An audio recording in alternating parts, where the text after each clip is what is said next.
वर्तमान में चर्चित विभिन्न अवधारणाएं। सूफीवाद सुर्खियों में क्यों? हाल ही में सूफीवाद पर in search of the divine living histories of Sufism in India नामक पुस्तक प्रकाशित हुई है। सूफीवाद इस्लाम का एक आध्यात्मिक रहस्यवाद है तथा ये एक धार्मिक संप्रदाय है जो ईश्वर की आध्यात्मिक खोज पर ध्यान केंद्रित करता है और भौतिकवाद को नकारता है। सूफीवाद इस्लाम के भीतर एक उदारवादी सुधार आंदोलन था जिसकी उत्पत्ति फारस में हुई थी। सूफीवाद भारत में 10वीं-11वीं शताब्दी में आया और 12वीं शताब्दी में लोकप्रिय हुआ। प्रमुख तथ्य: दुनिया में सबसे पहले सूफियों की पहचान अरब में हुई। सूफी लोगों को 8वीं और 9वीं शताब्दी के दौर से ही देखा जा रहा है। भारत में सूफी परंपरा की शुरुआत 12वीं शताब्दी के आखिर में हुई। तुर्की आक्रमण के दौरान सूफी भारत आए, जिसे महमूद गजनवी की पंजाब विजय से जोड़कर देखा जाता है। लंबे वक्त तक सूफी लोगों को उनके पहनावे यानी ऊनी कपड़ों के जरिए पहचाना जाता था, लेकिन बाद में सूफी को लेकर लोगों के अलग अलग मत सामने आए। सूफी शब्द की उत्पत्ति अरबी शब्द सफा से हुई है, जिसके 2 अर्थ हैं। पहला, ऐसे व्यक्ति जो ऊनी वस्त्र पहनते हैं, और दूसरा, शुद्धता और पवित्रता। सूफीवाद कुरान की उदार व्याख्या, जिसे तरीकत कहा जाता है, के साथ जुड़ा हुआ है। शरीयत में कुरान की रूढ़िवादी व्याख्या की गई है। सूफीवाद का मानना है कि हक यानी ईश्वर और खलक यानी आत्मा एक ही है। सूफीवाद के सिद्धांत ईश्वर की प्राप्ति पर आधारित है, जिसे हिंदू या मुसलमान में भेद किए बिना ईश्वर से प्रेम, उसकी प्रार्थना, उपवास और अनुष्ठानों के माध्यम से प्राप्त किया जा सकता है।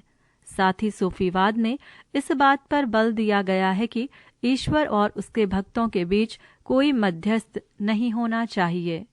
सूफीवाद इस्लाम का एक आध्यात्मिक रहस्यवाद है तथा ये एक धार्मिक संप्रदाय है जो ईश्वर की आध्यात्मिक खोज पर ध्यान केंद्रित करता है और भौतिकवाद को नकारता है। ये इस्लामी रहस्यवाद का एक रूप है जो तपस्या पर जोर देता है। इसमें भगवान की भक्ति पर बहुत जोर दिया जाता है। सूफीवाद में आत्म अनुशासन को धारणा के माध्यम से ईश्वर का ज्ञान प्राप्त करने के लिए एक आवश्यक शर्त माना जाता है। 12वीं ईस्वी की शुरुआत में फारस में कुछ धार्मिक लोग खलीफा के बढ़ते भौतिकवाद के कारण तपस्या की ओर मुड़ गए। उन्हें सूफी कहा जाने लगा। भारत में सूफी आंदोलन 1300 ईस्वी में शुरू हुआ और 15वीं शताब्दी में दक्षिण भारत में आया। सूफीवाद में आत्म अनुशासन को ईश्वर का ज्ञान प्राप्त करने के लिए एक आवश्यक शर्त माना जाता था, जबकि रूढ़िवादी मुसलमान बाहरी आचरण पर जोर देते हैं। सूफी आंतरिक शुद्धता पर जोर देते हैं। मुल्तान और पंजाब शुरुआती केंद्र थे और बाद में ये कश्मीर, बिहार, बंगाल और दक्कन में फैल गया। सूफी मत से संबंधित शब्द: तसव्वुफ, सूफीवाद, शेख, पीर, मुर्शद, धर्मगुरु, मुरीद, शिष्य, खलीफा, उत्तराधिकारी, खानकाह, धर्मशाला, विशेष रूप से किसी मठ द्वारा संचालित, क्षमा, सांगीतिक कार्यक्रम, रक्स, नृत्य, फना, स्वविनाश। विभिन्न सूफी सिलसिले, उसके संस्थापक और उनके आदर्शों की सूची। इसके संबंध में एक तालिका प्रदर्शित की गई है। तालिका के 3 कॉलम हैं।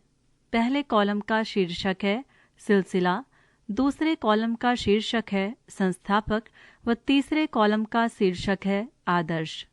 तालिका इस प्रकार है: सिलसिला चिश्ती, संस्थापक ख्वाजा मोइनुद्दीन चिश्ती। आदर्श: इस सिलसिले के संत एवं अनुयायी शासक वर्ग से अलग रहते थे। इस सिलसिले के संत महबूब ए इलाही ने संगीत गायन की विधा शमा को लोकप्रिय बनाया। सिलसिला सोहरावर्दी, संस्थापक शेख शहाबुद्दीन सोहरावर्दी। आदर्श: इन लोगों का शासक वर्ग से घनिष्ठ संबंध था। सिलसिला कादरी, संस्थापक शेख निज़मत उल्लाह।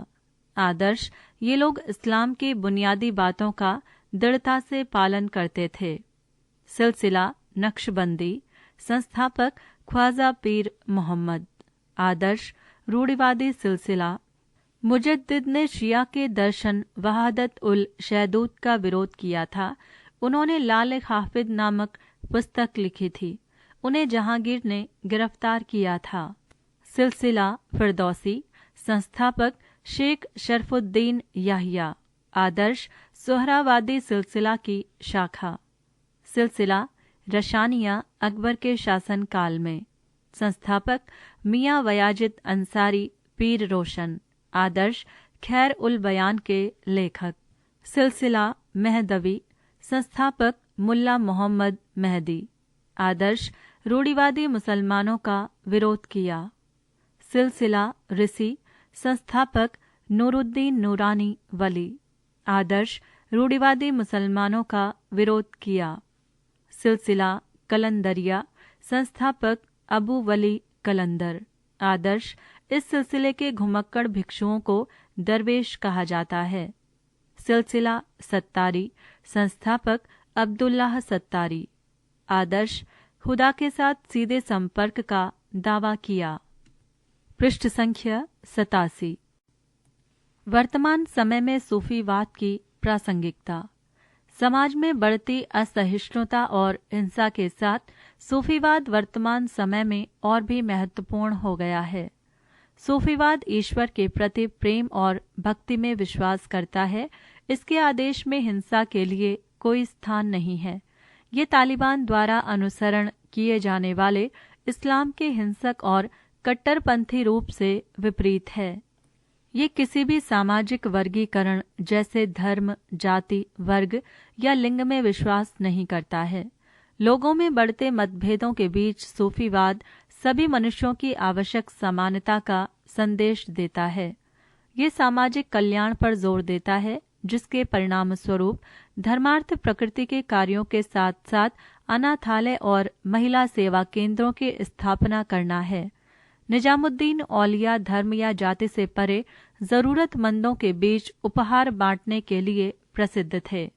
ऐसे समय में जब सत्ता के लिए संघर्ष प्रचलित पागलपन है, सूफीवाद लोगों को उनके नैतिक दायित्वों की याद दिलाता है।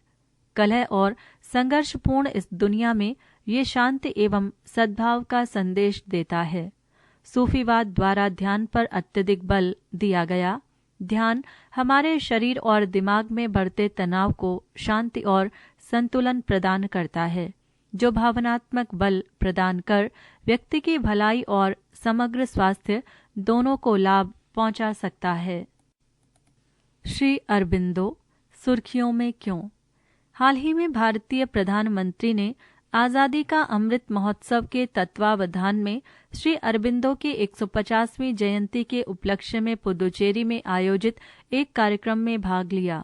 इसी अवसर पर प्रधानमंत्री ने श्री अरबिंदो के सम्मान में एक स्मारक सिक्का और डाक टिकट भी जारी किया। अरविंद घोष या श्री अरबिंदो एक महान योगी एवं दार्शनिक थे। इन्होंने युवावस्था में स्वतंत्रता संग्राम में क्रांतिकारी के रूप में भाग लिया, किंतु बाद में ये एक योगी बन गए और इन्होंने पौंडीचेरी में एक आश्रम स्थापित किया। वेद, उपनिषद ग्रंथों आदि पर टीका लिखी, योग साधना पर मौलिक ग्रंथ लिखे। उनका पूरे विश्व में दर्शन शास्त्र पर बहुत प्रभाव रहा है और उनकी साधना पद्धति के अनुयायी सब देशों में पाए जाते हैं। ये कवि भी थे और गुरु भी। प्रमुख तथ्य: श्री अरबिंदो का जन्म 15 अगस्त 1872 को कलकत्ता में हुआ था।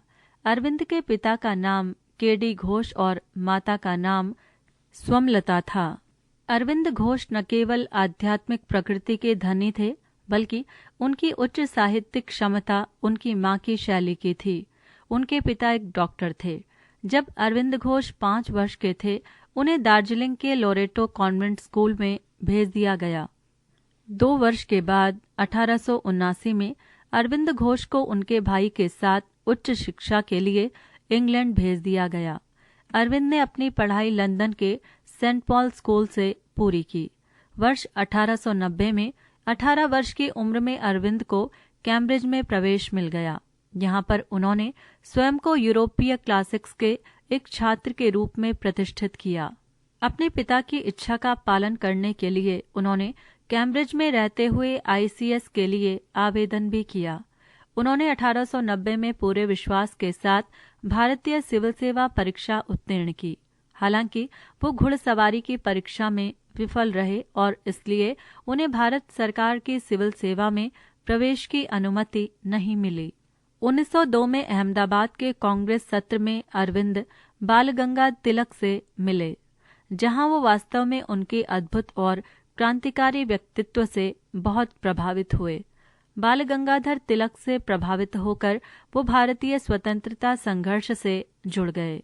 1916 में वो पुनः कांग्रेस से जुड़ गए और ब्रिटिश शासन से स्वतंत्रता प्राप्ति के लिए आक्रामक राष्ट्रवाद के लिए लाला लाजपत राय और विपिन चंद्रपाल के साथ एक मुख्य समर्थक बन गए। उन्होंने लोगों से आगे बढ़कर स्वतंत्रता के लिए बलिदान देने का आग्रह किया। उन्होंने अंग्रेजों से कोई मदद और समर्थन नहीं लिया, क्योंकि वो हमेशा स्वराज में भरोसा करते थे। सन 1903 में वे क्रांतिकारी गतिविधियों में शामिल हो गए। अंग्रेजों ने भयभीत होकर सन 1908 में उन्हें और उनके भाई को अलीपुर जेल भेजा। यहाँ उन्हें दिव्य अनुभूति हुई। जेल से छूटकर अंग्रेजी में कर्मयोगी और बंगला भाषा में धर्म पत्रिकाओं का संपादन किया। उन्होंने काशवाहिनी नामक रचना की। उन्होंने सन 1912 तक सक्रिय राजनीति में भाग लिया। इसके बाद उनकी रुचि गीता, उपनिषद और वेदों में हो गई। बाद में उन्होंने पुदुचेरी में शरण ली तथा राजनीतिक गतिविधियों का त्याग कर दिया और आध्यात्मिक गतिविधियों को अपना लिया। उन्होंने पुदुचेरी में मीरा अल्फांसा से मुलाकात की और उनके आध्यात्मिक सहयोग से योग समन्वय हुआ। योग समन्वय का उद्देश्य जीवन से पलायन या सांसारिक अस्तित्व से बचना नहीं है, बल्कि इसके बीच रहते हुए भी हमारे जीवन में आमूलचूल परिवर्तन करना है। कई भारतीयों ने द्वितीय विश्व युद्ध को औपनिवेशिक कब्जे से छुटकारा पाने हेतु एक उपयुक्त समय के रूप में देखा तथा अरबिंदो ने अपने हमवतन लोगों से मित्र राष्ट्रों का समर्थन करने और हिटलर की हार सुनिश्चित करने के लिए कहा। पुदुचेरी में उन्होंने आध्यात्मिक साधकों के एक समुदाय की स्थापना की, जिसने वर्ष 1926 में श्री अरबिंदो आश्रम के रूप में आकार लिया। उनका मानना था कि पदार्थ जीवन और मन के मूल सिद्धांतों को स्थलीय विकास के माध्यम से सुपरमाइंड के सिद्धांत द्वारा अनंत और परिमित दो क्षेत्रों के बीच एक मध्यवर्ती शक्ति के रूप में सफल किया जाएगा। 5 दिसंबर 1950 को पुदुचेरी में उनका निधन हो गया। साहित्यिक रचनाएं वंदे मातरम नामक एक अंग्रेजी अखबार वर्ष 1905 में, योग के आधार, भगवत गीता और उसका संदेश, मनुष्य का भविष्य विकास, पुनर्जन्म और कर्म, सावित्री एक किंवदंती और एक प्रतीक, आवर ऑफ गॉड,